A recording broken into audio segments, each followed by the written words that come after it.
समय की बात है। एक छोटे से गांव में अर्जुन नाम का एक लड़का रहता था। अर्जुन का जीवन बहुत साधारण था, लेकिन उसका सपना बड़ा था। वह हमेशा अपनी किस्मत को बदलने की सोचता रहता था।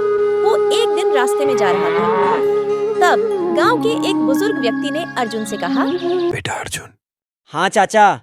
यह पुरानी किताब मेरे पुरखों से आई थी। इस किताब में एक गुप्त खजाने के बारे में लिखा है जो गांव के बाहर जंगल में छुपा हुआ है। अर्जुन को यह कहानी बहुत आकर्षक लगी। तब मन ही मन सोचने लगा, मैं तो ठान लिया उस खजाने को खोज किसी तरह से निकालूंगा। बेटा क्या सोच रही हो? कुछ नहीं। लेकिन बेटा बहुत सावधान हो, जंगल खतरे से खाली नहीं है। फिर अर्जुन को वह पुरखों वाली किताब देकर वहां से चल पड़ा। अगले दिन सुबह अर्जुन ने यात्रा शुरू की।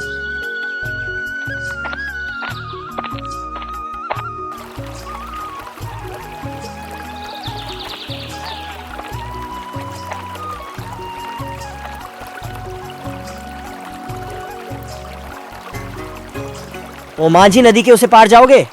हाँ साहब, जाऊंगा।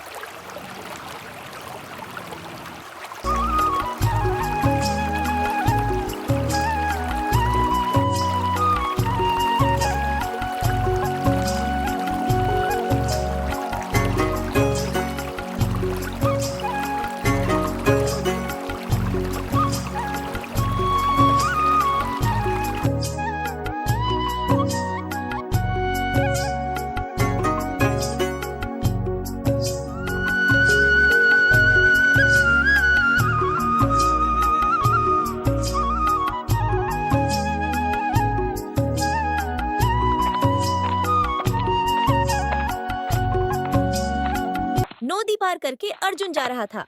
तब अर्जुन आसमान की ओर देखने लगा। लगता है बारिश आने वाला है।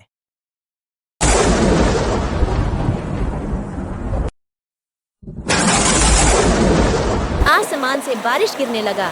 तब अर्जुन ने एक बड़ा पेड़ देखा। फिर वह तेजी से पेड़ की ओर भागने लगा।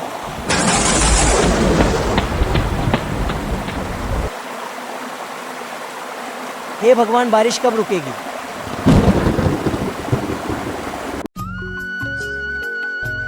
थोड़ी देर बाद बारिश रुक गई और अर्जुन तेजी से अपने लक्ष्य की ओर बढ़े।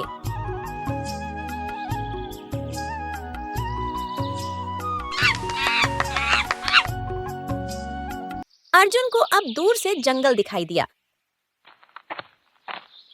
जंगल में प्रवेश करते समय वह सतर्क था, क्योंकि वह जानता था कि यहाँ कई खतरों का सामना करना पड़ सकता है। किताब में दिए गए संकेतों के अनुसार वह जंगल के गहरे हिस्से की ओर बढ़ने लगा।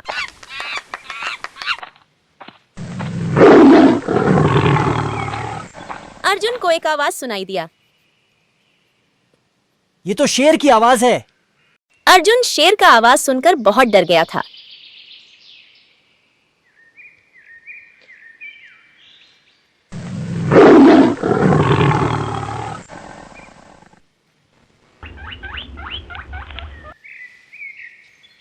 अर्जुन को एक शेर दिखाई दिया। फिर वह डर के मारे पेड़ के पीछे छिप गया।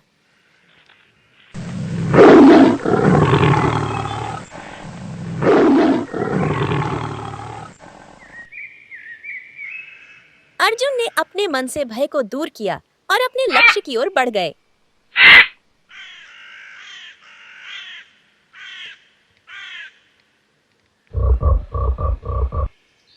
ये तो वही जगह है जहाँ खजाना छुपा हुआ है।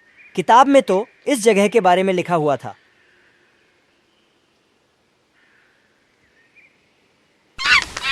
जंगल के बीचों बीच एक लाल चंदन का पेड़ है, जिसका नीचे एक पत्थर था। ये तो वही लाल चंदन का पेड़ है जिसका नीचे खजाना छुपा हुआ है। यानी इस बड़ा चट्टान को हटाना पड़ेगा।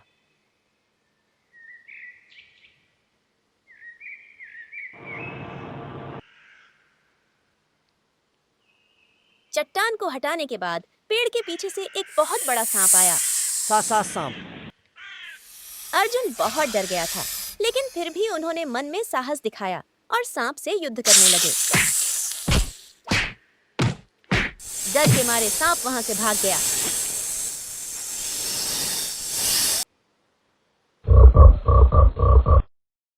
अर्जुन ने जमीन खोदना शुरू किया।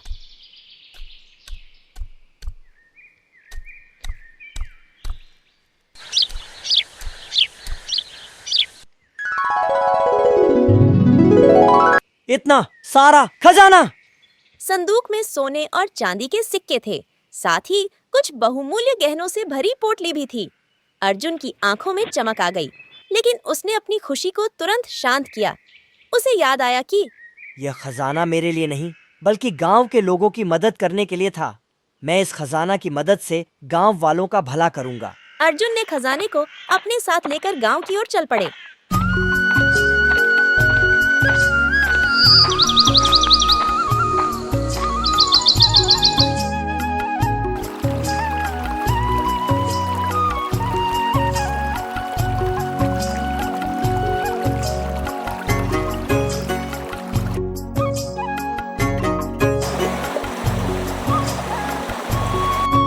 अर्जुन ने खजाने को अपने गांव में वापस ले जाकर सभी गांव वासियों को दिखाया।